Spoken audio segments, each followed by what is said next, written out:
Buenas tardes a todos.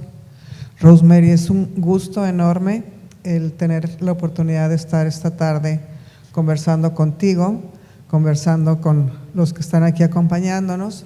Muchas gracias por la invitación. Siempre este festival de Santiago Lee de lectura es este espacio maravilloso. Y justo antes de comenzar, Rosemary me decía, Mónica, estoy emocionada, qué bonito evento, qué cosa tan maravillosa. La gente de veras está muy contenta, muy entregada, y eso es algo que de veras se aprecia, se valora. Y pues bueno, muchísimas gracias a todos ustedes.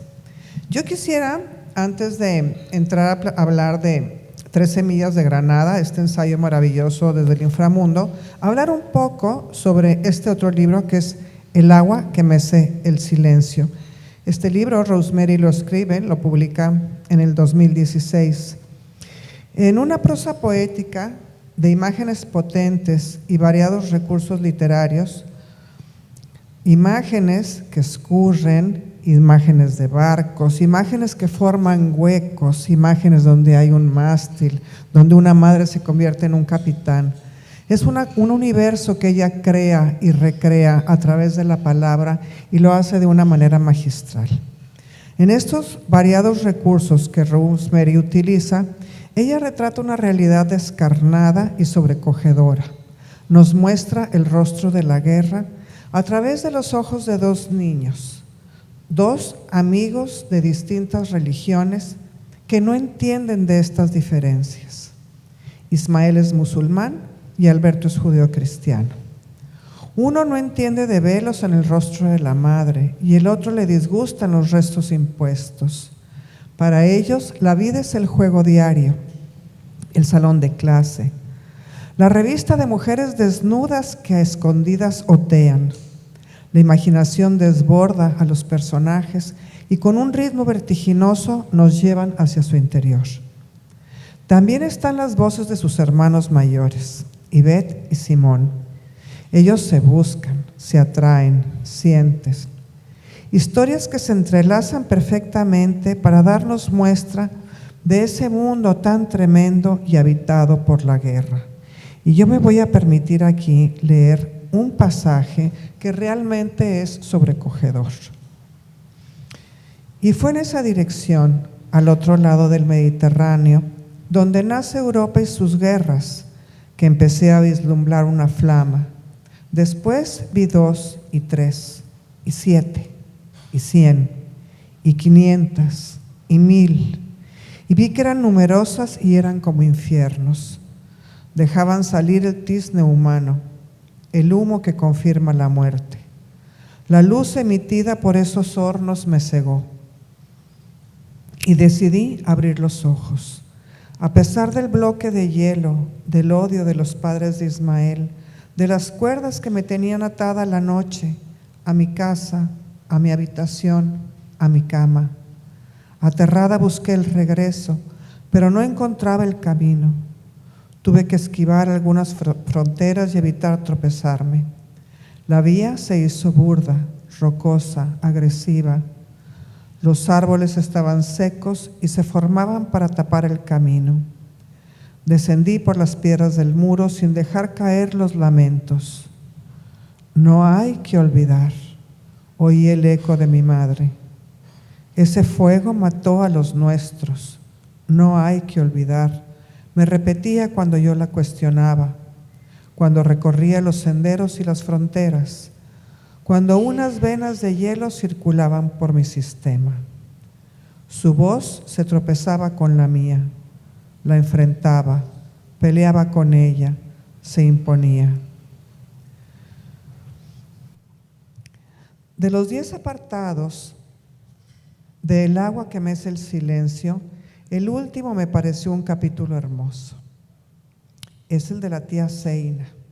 En ese capítulo el nombre lo es todo. La tía Zeina, con su nombre de soledad y melancolía, nombre de hija incómoda, nombre que nombra, que da luz, poesía y verdad, tal como lo hace la obra de Rosemary Salum. Este libro es una cosa maravillosa.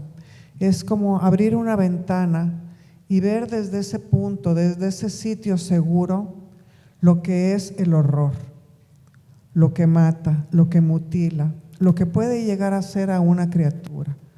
Es el ver la sangre vertida en la tierra que se empapa por ella.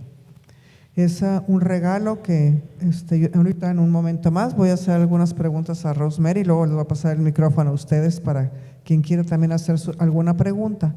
Pero es de veras una obra fantástica que a la distancia del 2015 y este es del 2022, si mal no me equivoco, bueno, pues pasan ahí 7 años, 7 años en los que Rosemary pues va urdiendo y va tejiendo después esta otra obra, que este ensayo, que es una cosa hermosísima y es de la que voy a entrar a hablarles un poco más de lleno. No porque esta no sea importante, sino porque lo que nos interesa es escucharla a ella, entonces yo no me quiero alargar tanto. 3 semillas de granada, ensayos desde el inframundo. Todos nos hemos elaborado en algún momento de nuestras vidas esas grandes cuestiones de la vida que nos confierten cierta seguridad.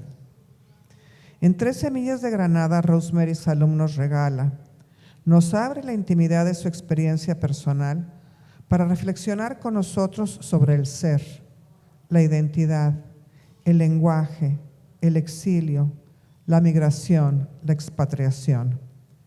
Preguntas y respuestas que surgen al analizar las consecuencias de una violencia que obliga a su familia a migrar desde México hacia Estados Unidos. Pero no es la primera migración que sufren.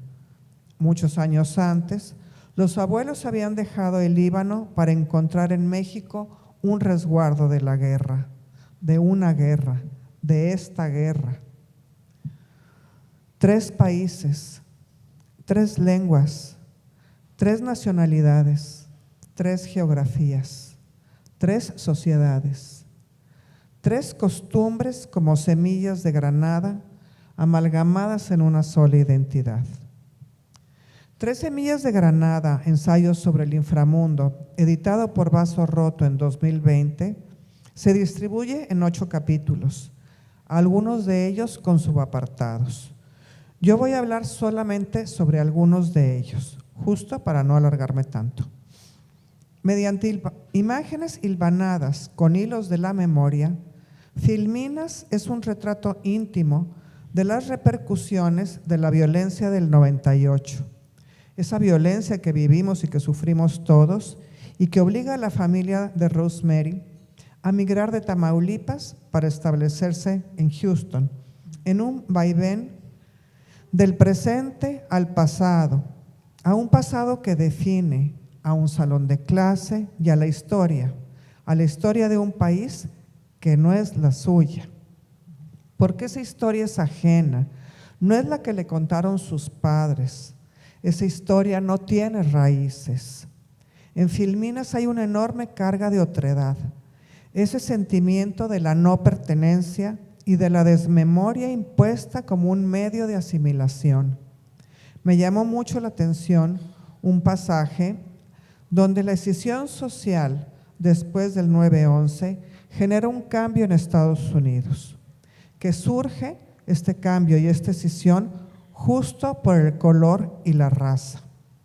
El pánico generado en la sociedad de Estados Unidos ve terroristas donde hay mexicanos.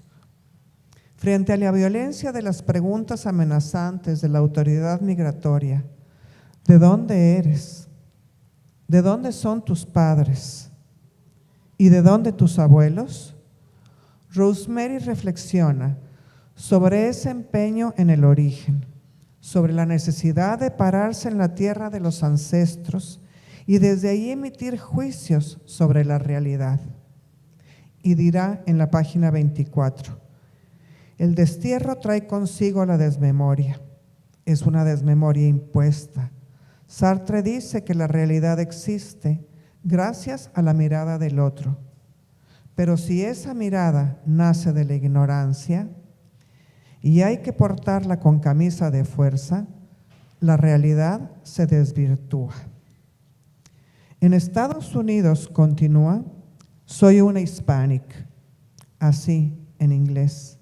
Y añade, ¿saben los estadounidenses exactamente a qué se refieren con ese término? ¿Saben de la escisión que han causado en la sociedad? ¿Son conscientes de arrancar de un tirón la identidad de lo que conforma la esencia del país, es decir, del inmigrante? Lengua bífida es quizá uno de los capítulos que más me impactó, por esta profundidad que tiene en esta reflexión y en todo este análisis del que nos va llevando de la mano de una manera magistral. ¿Qué define el ser? ¿Qué es la identidad? ¿Son las raíces o es una nueva realidad? ¿Es el lenguaje, la manera de comunicarnos, lo que nos diferencia y por tanto esa diferencia nos define? ¿Es el lenguaje escrito el medio para difuminar los límites de la otredad? Rosemary expone una dualidad entre el lenguaje verbal y el escrito. Para ella, verbalizar es racional. Es una lucha por encontrar las palabras exactas, con las connotaciones del que posee una lengua nativa y la construcción de frases que no dejen en evidencia la otredad. Hay un esfuerzo por asimilarse a través del lenguaje. Pero es entonces cuando escribir se convierte en un acto de rebeldía. Pero es también una lucha interna primero para decidir si se escribe en inglés o en español, y externa después, como menciona en la página 35. Se puede entender que uno ha quedado fuera cuando se hacen ferias de libros y no se incluye la literatura en español, cuando las editoriales no aceptan manuscritos traducidos, cuando no existen convocatorias a concursos literarios en nuestro idioma, o muy pocos, cuando los espacios de publicación se reservan a los nativos. Una cosa fuertísima, tremenda esto de decir, hasta aquí llegaste, ¿verdad? Porque de aquí para acá nada más estamos nosotros y de aquí para allá están ustedes. En 3 semillas de granada, capítulo que proporciona el título del libro, Rosemary lanza las preguntas más esenciales. ¿Se puede ser en un país extranjero? ¿Es posible asumir la propia identidad en una geografía extraña? La palabra exilio, del latín exilium, proviene del vocablo exul, desterrado. Para los antiguos romanos significaba sacado de su suelo. Como contraparte, asimilación viene del latín assimilatio o assimilatio, es decir, de la acción de asimilarse, aproximar una cosa a otra y hacerla igual o parecida, integrarla a la otra. Frente a esas preguntas que la llevarán cientos de horas al sillón del psicoanalista, y esto me encantó, o sea, ¿cómo podemos llegar a trasladar todas estas situaciones que vamos cargando, ¿no? Y ubicarnos en un lugar donde necesito que alguien más me ayude a entenderme, a entender qué está sucediendo dentro de mí? Y esto Rosemary nos lo deja asentado de manera muy clara. Frente a esas preguntas que la llevarán cientos de horas al sillón del psicoanalista, donde mudará de sentirse exiliada hasta el momento en que, cito, crear un proyecto independiente sería el primer acto de afirmación, el testigo de esa geografía, de ese estado liminal donde palpitan las ideas.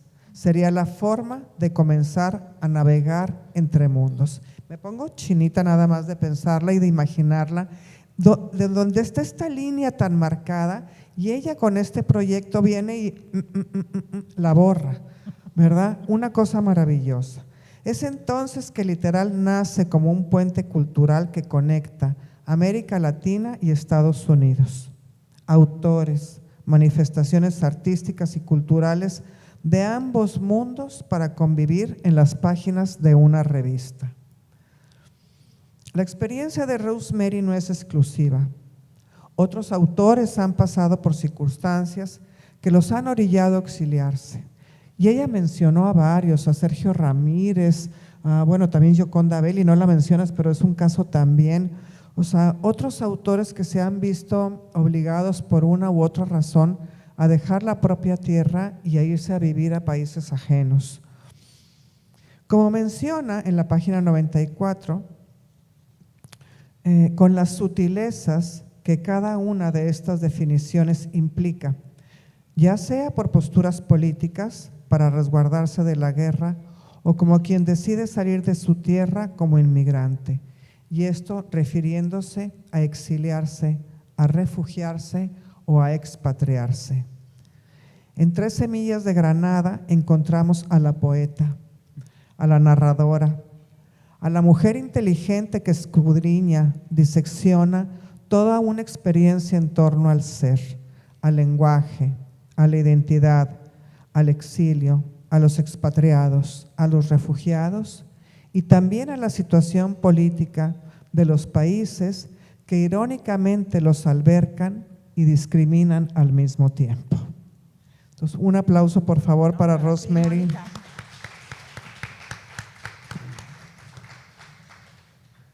Rosemary, hay un par de preguntas nada más que quisiera hacerte. Escribir es un acto que puede tener muchas justificaciones. ¿Qué es para Rosemary Salum la escritura de 3 semillas de Granada y del agua que mece el silencio?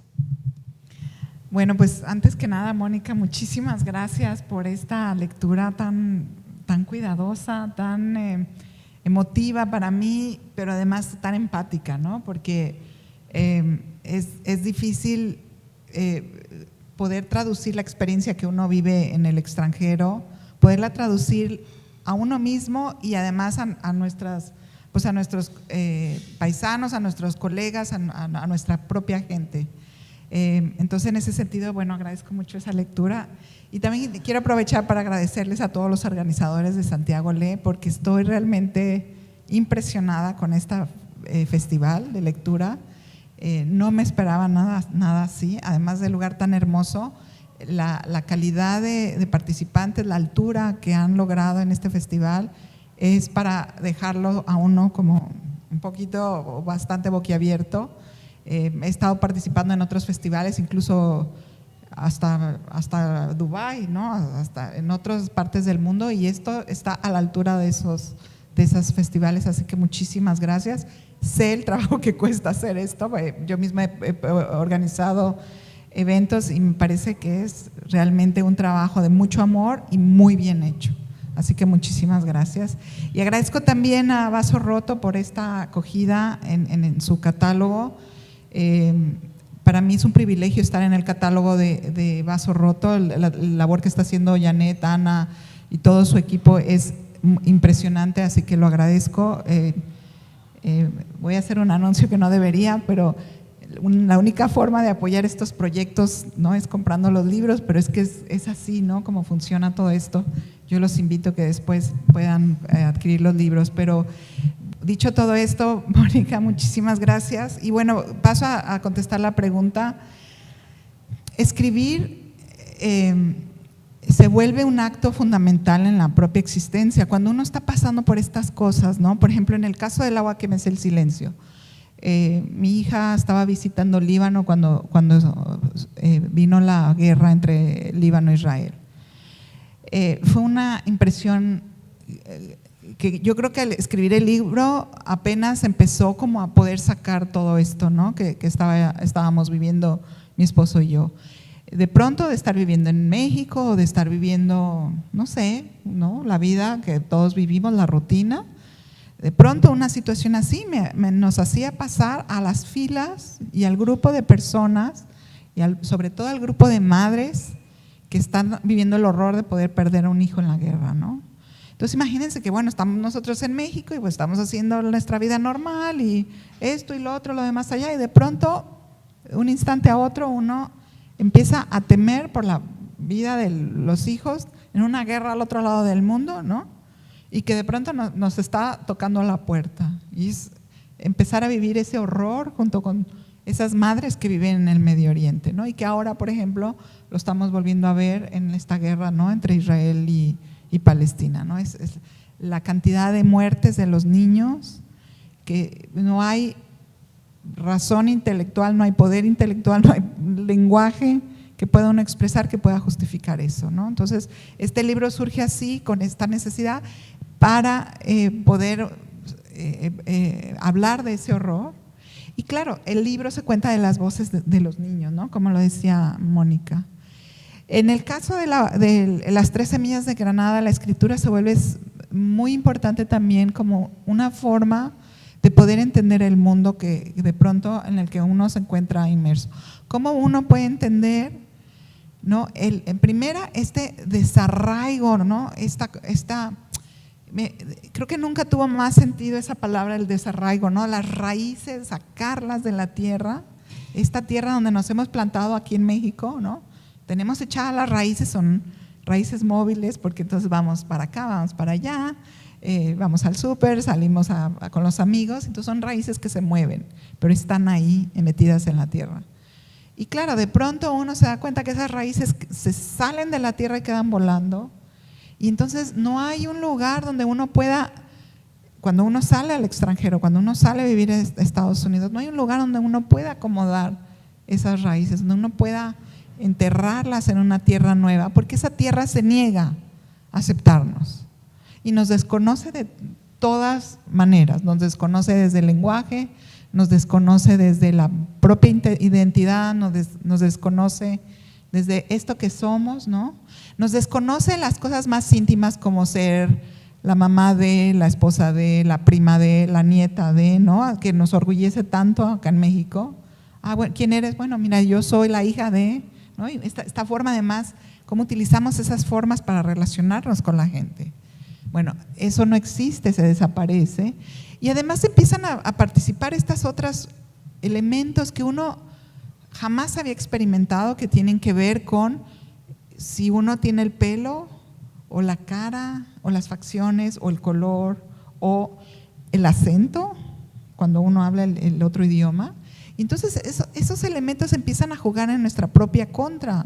Entonces de pronto te das cuenta, y claro, uno dice, estoy entendiendo bien, pero entonces te das cuenta que no te puedes relacionar, que no puedes enterrar esas raíces, porque hay algo ahí que se está experimentando como un muro, como ese muro, ¿no?, del que hablaba Trump, ¿no?, de vamos a crear este muro, porque aquí no entra nadie, ¿no? Entonces ese muro se vuelve más real que nunca, y no nos permite poder volver a enterrar esas raíces, no nos permite volver a ser quien somos.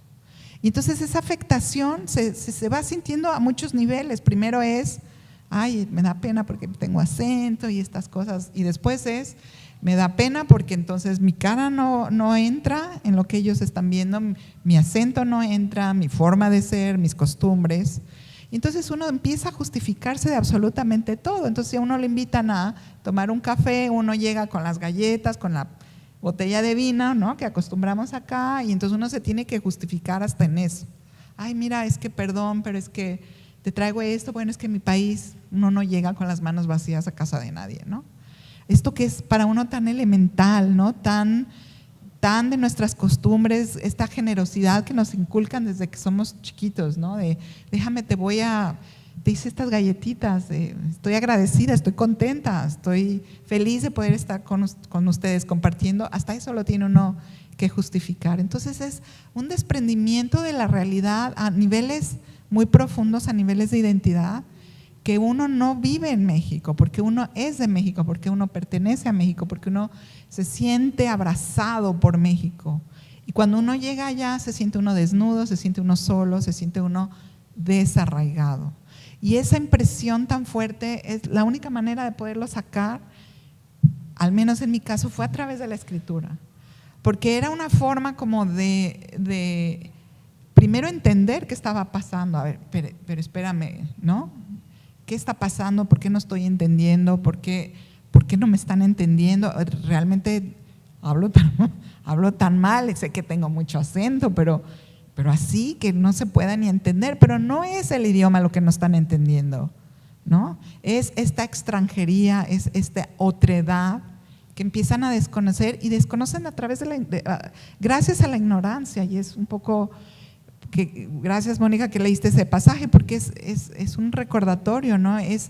No es maldad, no necesariamente es maldad, quizás más bien ignorancia, ¿no? Es no entender, no tener empatía por esa persona que está llegando a este país y que se siente como una amenaza, ¿no? Tu existencia me amenaza. Y entonces, ¿cómo uno puede lograr que esa ignorancia se evapore? ¿Cómo puede uno lograr? Y no es que sean tontos, no es que sean incultos, es no saber, no conocer esa otra persona que se está parando frente a mí y que tiene un acento chistoso y que tiene una cara chistosa y que tiene unas costumbres muy chistosas, ¿no?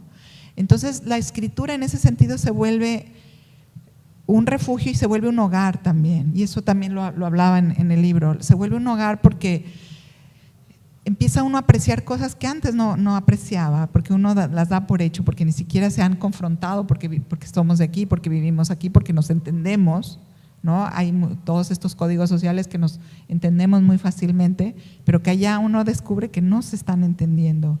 Entonces la escritura se vuelve ese hogar, esa patria, ese lugar donde yo me siento, me puedo sentar y ser yo misma, y me puedo sentar y expresar este horror, esta inconformidad, este miedo también, ¿no? de nuestra parte, de los que estamos viviendo allá, de por qué no me están entendiendo, qué es lo que qué puedo hacer para que me puedas entender, ¿no? Entonces el lenguaje evidentemente no está funcionando, los códigos sociales evidentemente no están funcionando, las famosas galletitas tampoco están funcionando. Entonces, ¿qué puedo hacer para que me puedas entender? Y para que sepas que soy igual que tú, ¿no? Soy una persona que le gustan los dulces, quizá, que le gusta ir al cine, que cuida de sus hijos, que no quiere que les pase nada. ¿Y por qué no nos estamos pudiendo entender, ¿no? A ese nivel tan básico, ¿no? Tan básico. Esta semana, en enero, decidí yo misma, y me hice un regalo de cumpleaños y dije, como regalo de cumpleaños me voy a meter a un taller de escritura, pero en inglés, porque dije, quiero también empezar a ver, ¿no?, qué se puede hacer por ahí. Y me llamó muchísimo la atención que al 5.º día del taller le hiciera yo una pregunta a la persona que estaba dirigiendo el taller, y me dijera, es que cuando le hago la pregunta, me dice, es que como tú no entiendes inglés, por eso no estás entendiendo. Y mi primera respuesta fue, no contestes, y luego dije, y cuando lo estaba pensando, ya mi boca ya estaba hablando, porque el asombro se volvió como, a ver, espérame, tengo 5 días compartiendo contigo día y noche en inglés, estoy hablando en inglés, estoy escribiendo en inglés mal, pero lo estoy escribiendo, y tú al 5.º día me dices que yo no entiendo el inglés. Entonces, ¿qué se necesita hacer en este mundo para que la gente pueda tener acceso a uno mismo, que pueda querer? Tenemos 5 días comunicándonos en inglés, y yo hice una pregunta y tú me dices que lo que pasa es que estoy haciendo esa pregunta porque no entiendo el inglés. Y entonces esos 5 días, ¿qué fue lo que pasó? ¿Qué pasó? Entonces, ¿soñaste que yo hablaba en inglés o te lo imaginaste? Y a ver, me sorprendió porque, claro, me sorprende porque es otra vez esta cosa de tú estás fuera, ¿no? Y entonces me sorprende también porque digo, entonces, ¿qué se necesita hacer? ¿Qué más podemos hacer? Entonces, claro, la escritura es ese refugio y es esa forma de poderse expresar, es esa forma de poder soltar, y también es una forma de poder canalizar y sobre todo reflexionar. ¿Qué está pasando? ¿Qué ¿Qué se necesita hacer? Porque entonces, claro, en la escritura es ese lugar íntimo en donde está uno con uno mismo. Uno se sienta con sus propios pensamientos, con sus propias ideas y además con esas ideas que resultan de la experiencia. Porque entonces, claro, uno a veces no piensa las cosas, pero después de haberlas vivido dice, a ver, espérame tantito, esto no es como yo creía, ¿no? Y es la escritura la que nos está permitiendo enfrentarnos no solamente a eso que estamos viviendo, sino a una realidad que no sabíamos que existía, ¿no? Entonces, un poco, Rosemary, no sé, me imagino yo estar en una situación así, el tener también ese miedo, o sea, el de decir, como sentirte de alguna manera vulnerable o en riesgo tú misma, o sea, aunque ellos te perciben como un riesgo a ti, pero realmente, o sea, quien pudiera estar en riesgo eres tú, o sea, porque eres quien está vulnerable de alguna manera, ¿no? Sí, claro, y es ese miedo también el que te hace hacer también tantas cosas, entre ellas escribir y entre ellas expresarte y todo. Ahora yo un poco de juego les digo a mis hijos, ya a estas alturas de la vida ya no estoy viendo quién me la debe, ¿no? Sino quién me la paga. Y entonces, claro, he aprendido también a dar la cara por mí misma. Es decir, bueno, a ver, espérame tantito, ¿no? Por ejemplo, en este caso le digo a la chica, no, le dije, mira, el hecho que yo tenga acento no quiere decir que no te estoy entendiendo, es simplemente que quizá la que no está entendiendo eres tú la pregunta, ¿no? La pregunta es específicamente esta, ¿no? Sobre el mundo editorial en Estados Unidos. Quizá a lo mejor al principio no lo hubiera dicho, me hubieran dicho eso y me hubiera quedado paralizada de miedo. Claro, porque yo creo que sería como que la reacción natural ante una situación así, ¿no? O sea, el replegarte de alguna manera cuando sientes una agresión o cuando sientes, a mí me pasó hace un tiempo que uno de mis nietos estaba en un centro comercial y estaban unas señoritas, y era una cosa chiquita de nieto, ¿no? Y él brincaba, señorita, y le decía en español, señorita, y la señorita lo oía y no volteaba. Hasta que llegó una persona a decirle, o sea, oiga, le están hablando acá, ¿verdad? Y entonces ya la mujer se dignó voltear y hacerle caso a la criatura. Pero bueno, son situaciones que yo creo que todos hemos visto o vivido en algún momento, ya sea por el tono de nuestra piel, por nuestro idioma, el sentir esa como rechazo, como espérame tantito, ¿verdad? Quizás hasta te entiendo y no te contesto, ¿verdad? Nada más por el gusto de no contestarte. Es una cosa tremenda, Rosemary, tu nombre. Yo quisiera que nos hables, aunque en el libro lo mencionas, pero quisiera que les comentes a todos ellos por qué Rosemary es Rosemary, por qué si nació en México es Rosemary. Platícanos. Es algo, además, es algo que con lo que he estado cargando toda mi vida. También se dice fácil. Cuando era chiquita iba en la escuela, las niñas se querían burlar de mí, me decían Rosa María. Y entonces yo al nombre de Rosa María le agarré como esta asociación negativa de si alguien me dice Rosa María es porque se están burlando de mí, ¿no? Y resulta que ese hubiera sido el nombre natural, Rosa María, ese es lo que me debieron de haber puesto y sin embargo me lo pusieron Rosemary porque mis abuelos, algunos de ustedes lo saben, otros no, pero mis abuelos se mudaron después de la Primera Guerra Mundial. Ellos vivían en Líbano, mis 4 abuelos son libaneses y a causa de la guerra se vinieron a vivir a México. Y las costumbres en esa época, como igual cuando uno se muda a Estados Unidos uno quiere conservar sus costumbres y uno perpetúa sus costumbres. Y en esa época la costumbre era que a los hijos se les ponían o nombres árabes o nombres franceses. Entonces la idea era que a mi mamá cuando nació le iban a poner Rosemary, como se usa en Francia. Y entonces llegó mi abuelo y registró a mi mamá y esto lo descubrimos ya bastante tarde, lo descubrimos cuando ya mi mamá era una adulta. Mi abuelo llegó y dijo, bueno, quiero registrar a mi hija y ¿cómo se va a llamar? Pues Rosemary, y que cómo y que no entiendo y que espérame tantito. Y en el ir y venir le pusieron a mi mamá Rosa María. Pero toda la vida que pensamos que mi mamá era Rosemary, a mi mamá le dicen Mary. Y entonces pensamos que ese era el nombre y entonces cuando nazco yo, pues como era de los hermanos la mayor de las mujeres, pues se acostumbraba que yo tenía que usar el nombre de mi mamá y me pusieron así, Rosemary, porque en el imaginario de mi abuela y mi mamá ese era el nombre. Cuando mi mamá se dio cuenta que su nombre no era ese, sino era Rosa María, se tuvo que volver a casar con mi papá y se tuvo que volver a cambiar todo porque no era su nombre. Entonces el nombre en ese sentido se vuelve un nombre raro, un nombre extranjero, un nombre distinto que siempre está como marcando esta cosa de la otredad también, ¿no? Entonces en mi propio país tengo este nombre que no encaja tampoco. Pero yo lo veo como algo más bien que hace que encaje. O sea, como algo quizá que en su momento no se vio, no se vislumbró, no se previó y que de manera premonitoria quizá vino a ser, porque el nombre, o sea, cuando hablamos de nombrar las cosas, ¿no? El nombre es darle identidad a algo.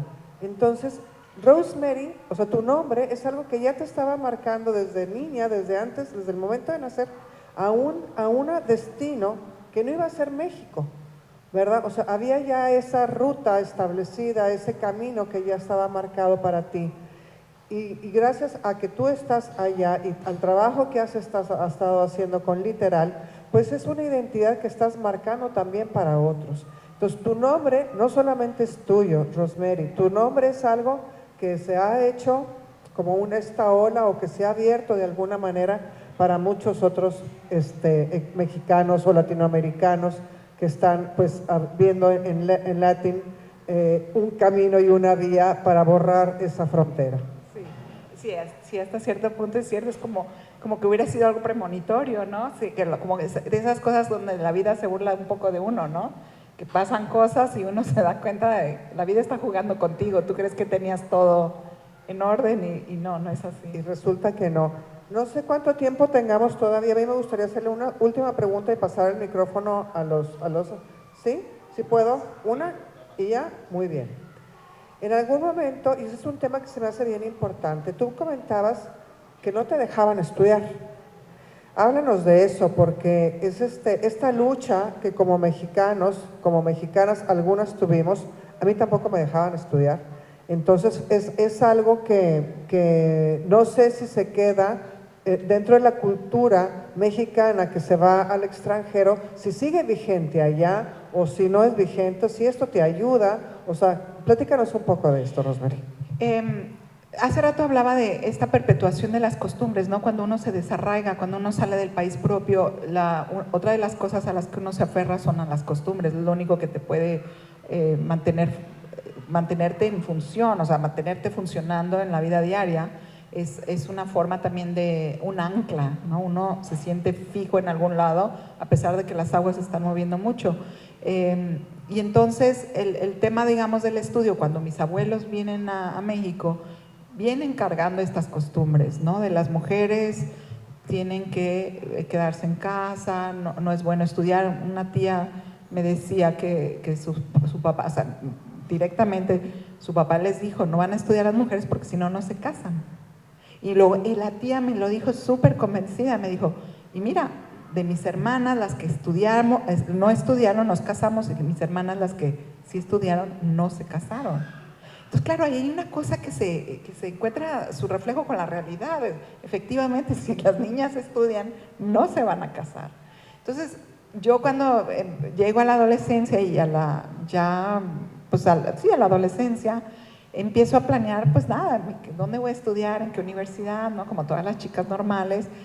Y además quiero ir, por ejemplo, a Estados Unidos porque quiero aprender el inglés, porque empiezo a darme cuenta que me gusta aprender, me encanta leer, que me encanta que me cuenten de otros mundos, me encanta saber lo que está pasando en todo el mundo, me encantan todas estas historias porque en la casa no las veo, en la casa es ayúdale a tu mamá, ayúdale con la comida, ayúdale con la ropa limpia y todas estas cosas. Y entonces cuando le empiezo a leer, empiezo a salir de la casa y a darme cuenta de la existencia de todo el mundo, algo que nunca pues tuve acceso en la casa por estas costumbres más conservadoras. Entonces les digo a mis papás, quiero ir a estudiar a Estados Unidos, aunque sea un mes en el verano, en la escuela es de monjas, no va a pasar nada, todo va a estar bien. No, porque una señorita decente no sale a estudiar, ¿no? Entonces, es muy fuerte, porque entonces te aplastan a niveles muy básicos. ¿qué le va a hacer uno? Es como si te gusta el helado de vainilla, ¿por qué te van a dar de helado de chocolate si a ti te gusta el helado de vainilla?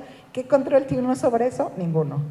¿Qué control tenía yo sobre querer leer? Ninguno. Me gustaba y era todo, y pues eso también estuvo prohibido. Entonces es fuerte porque va directamente contra tu propia identidad. Sí, totalmente, y es admirable como alguien o como una mujer en estas circunstancias llega a hacer todo lo que Rosemary ha hecho. Entonces, bueno, ahí está también en la voluntad de uno mismo, en brincar estas barreras, estas limitaciones y autoafirmarse y decir, esto es lo que quiero y voy tras ello, ¿verdad? ¿Podemos abrir a preguntas? ¿Sí? ¿Hay alguien que tenga alguna pregunta que hacerle a Rosemary? A ver, anímense por ahí, alguien. Ándale, muy bien. Empiezo yo, más que con una pregunta, con una reflexión que tuve ayer con Rosemary, después de un brillante panel de palestinos que ella moderó. Me quedé con una impresión equivocada hoy, después de escuchar todo esto, de que intelectualizando un proceso de exilio, desaparecen muchas de estas cosas que tú hoy manifiestas, y te lo dije ayer, cuando estábamos con Janet platicando. Y dije, yo estoy asustado porque, bueno, para empezar, los regios somos muy arraigados, yo creo que más que muchos. Y yo le decía a Janet, que es de Chihuahua, le decía, si a mí me dicen que me voy a ir a vivir a Chihuahua, no por exiliado, no por nada, porque voy a ir a hacer un trabajo allá, lo más probable es que me deprima en 2 meses y me regrese. Y les comentaba el ejemplo de los directores de Cemex, que pues, Cemex, como muchas otras empresas, es una empresa mexicana transnacional, y de repente toman a un ejecutivo y le dicen, oye, pues ganabas 100 pesos, pero te vamos a mandar a Dubái y hay un bono de expatriado, porque así les dicen, de 150 pesos más, vas a ganar 250. Él no escucha eso, escucha, ¿y cuánto tiempo voy a estar allá? Porque quiero saber cuándo me voy a regresar. O sea, esa tendencia a regresar que tenemos los regios, seguramente las tiene todo el mundo, pero yo le decía a Rosemary, me tienen muy impresionados los palestinos. Uno de ellos hablaba de que pues no tenemos que poner límites fronterizos y que somos ciudadanos del mundo y que podemos movernos a cualquier parte, y que ellos estaban encantados donde vivían ahora. Otro pobre que tiene a su mamá en el norte de Gaza, hablando también de que pues es lo que le tocó vivir y que él está superando ese exilio. Y yo salí con la impresión de que pues a lo mejor siendo más culto, más inteligente, más creativo culturalmente, podría superar esas cosas. Y después de que platico con Rosemary y que escucho todo esto que escuchamos hoy, me doy cuenta que no es así, que el exilio, el expatriarse, el salir es el cambiarse. Aunque hoy los jóvenes, hijos nuestros, están en la moda de que andan sacando visa española y visa portuguesa, porque fíjate que nos vamos a ir a vivir allá y entonces los niños no van a pagar colegiaturas y todo eso, no van a aguantar estar aquí en un semestre, se los puedo asegurar. Entonces es una reflexión más que una pregunta. Rosemary, muchas gracias. Gracias, Mónica. Gracias.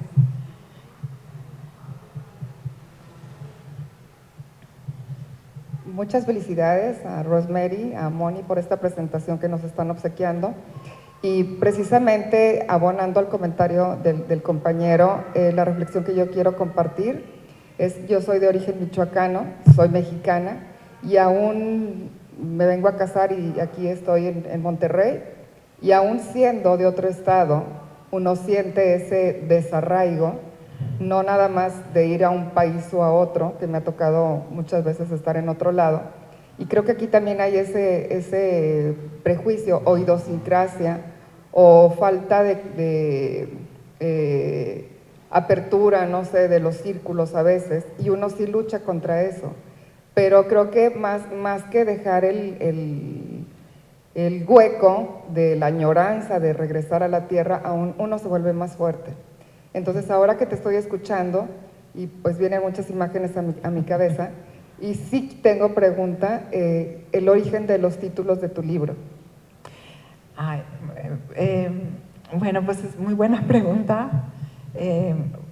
Las 3 semillas de granada es una alusión al mito de Deméter y Perséfone, el mito griego de Demeter es la que representa en la mitología griega, es la que representa la madre tierra, y Perséfone es su hija, ¿no? Entonces es el mito que representa la relación madre-hija, pero también es el mito que representa la relación con el arraigo, ¿no? Con la madre patria, ¿no? Entonces cuando Perséfone un día está jugando en el jardín o en el campo abierto, Hades, el dios del inframundo, se enamora de ella y la secuestra y se la lleva. Entonces Demeter se vuelve loca, ¿no? Ha perdido a su hija, está como loca buscando a su hija y llora desconsoladamente, no se baña, no come, no nada, y finalmente decide ir con Zeus, ¿no? Digamos el dios principal del panteón griego, y Zeus le dice: mira, si no ha roto el ayuno, seguramente te la puedo regresar, pero si ya rompió el ayuno, no va a haber manera de que yo te la regrese. Entonces, Demeter, por lo menos hay un poco de consuelo, un poco de esperanza, entonces va, corre y trata de salvar a su hija, pero su hija ya había tomado 3 semillas de granada. Y entonces, a partir de ese momento, ya al haber roto el ayuno, ya no puede regresar con su madre, y entonces se queda, a partir de ese momento, 6 meses con su madre, pero 6 meses se queda con el dios del Hades, ¿no? En el inframundo. Entonces, claro, es una mitología que trata de expresar relación madre-hija y trata de expresar sobre todo el tema de la naturaleza. Era una forma alegórica de cómo los griegos se explicaban este tema de la naturaleza. Porque 6 meses la naturaleza está muerta, no está muerta, pero porque no hay hojas, porque no hay frutos, y los otros 6 meses del año hay frutos, ¿no? Entonces, digamos que esas son en la superficie las 2 explicaciones importantes de este mito de Demeter y Perséfone. Pero cuando estaba yo escribiendo el libro, surgió este mito otra vez, y de pronto el mito empezó a explicarme a mí muchas cosas. Y me di cuenta también de que al haberme ido yo a Estados Unidos, también había roto el ayuno y también había comido esas 3 semillas de granada. Y cuando regresaba a México había algo también que ya no me sentía al 100% integrada, ¿no? Había algo que me desconectaba de mi propio país, a pesar de sentirme en casa y hablar el mismo idioma y tener las mismas costumbres, pero había ciertas cosas que ya me habían separado un poco, ¿no? Entonces, los ensayos de 3 semillas de granada estoy haciendo alusión a ese mito. Sí hay algo que no me hace sentirme al 100% a gusto en Estados Unidos, pero al haber roto el ayuno y haber comido esas 3 semillas, también hay algo que me impide sentirme 100% mexicana. Entonces, es una alusión a ese mito. Y el del agua que mece el silencio es el título para mí tiene muchísimo simbolismo, porque cuando fue la guerra de Israel con Líbano en el 2006, una de las cosas que pasaron es esto que está pasando ahora, que ahora estamos viendo. En aquella época me costaba trabajo explicarlo, pero ahora ya lo estamos viviendo todos, esto que está pasando con Palestina e Israel, ¿no? Es este silencio, ¿no?, internacional, que no está permitiendo que este cese al fuego se consolide. Entonces, hay un silencio de parte de los otros gobiernos que están solapando esta matanza. Sí sabemos las injusticias por las que empieza la guerra, sí sabemos que se lo buscan, sabemos todo, pero lo que no podemos entender es el silencio frente a la muerte de tantos niños, ¿no? No hay intelectual, por más palabras domingueras que pueda utilizar, que pueda justificar la muerte de los niños civiles que no tienen, o sea, que lo único que los caracteriza es esa inocencia de los demás niños del mundo. Entonces, ese silencio, ¿no?, ese silencio frente al silencio internacional, a la comunidad, es lo que me hizo ponerle ese nombre, ¿no? Es ese silencio que el agua, ¿no?, que es esta cosa del sentimiento que ahí está, ¿no?, meciéndose, pero no hay una postura que diga, por favor, ¿no?, que esto ya, por Dios que está en el cielo, que esto se acabe. Y no se está acabando, y lo estamos viviendo, y entonces todas las mañanas nos despertamos viendo las noticias que nos están anunciando que más niños murieron, ¿no? Entonces, es esta cosa de este silencio constante que es el que realmente me está comiendo por dentro, ¿no?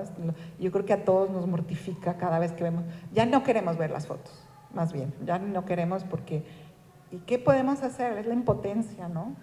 Entonces, por eso es el título. Bueno, muchas gracias.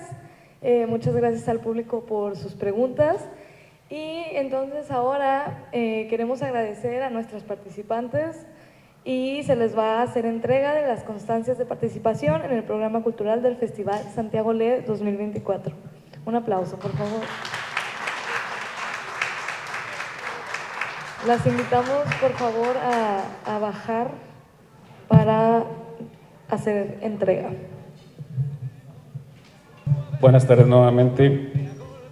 Voy a dar lectura al contenido de este reconocimiento y agradecimiento a Mónica y a Rosemary por su participación en nuestro fin de semana cultural en Santiago, Pueblo Mágico. Dice así: el comité organizador de Santiago Lee otorga la presente constancia a Mónica Castellanos por su destacada participación en las actividades del programa cultural del Festival del Libro y la Lectura Santiago Lee 2024, del 23 al 25 de febrero en el municipio de Santiago, Nuevo León, firma David de la Peña Marroquín, presidente municipal.